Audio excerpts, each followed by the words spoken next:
నిజమేగా. ఎవడు ఈయన మాటలు విని వాటి చొప్పున నడుచుకునో వాడు బండ మీద పునాది వేయబడిన ఇల్లు కట్టుకున్న బుద్ధిమంతుని పోలి ఉండెను. వాన వచ్చెను, వరదలు వచ్చెను, గాలి విసిరి ఆ ఇంటి మీద కొట్టెను, కానీ వాడికి ఏ హాని కలగలేదు.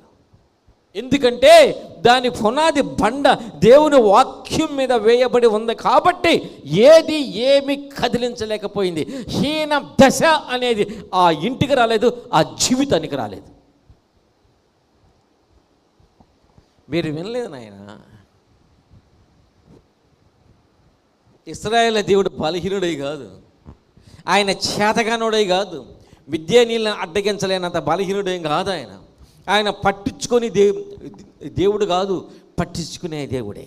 స్టిల్ అయినా సరే తెలిసి కూడా మీరు ఫాలో అవ్వట్లే, నా మాటలు విని కూడా మీరు వాటి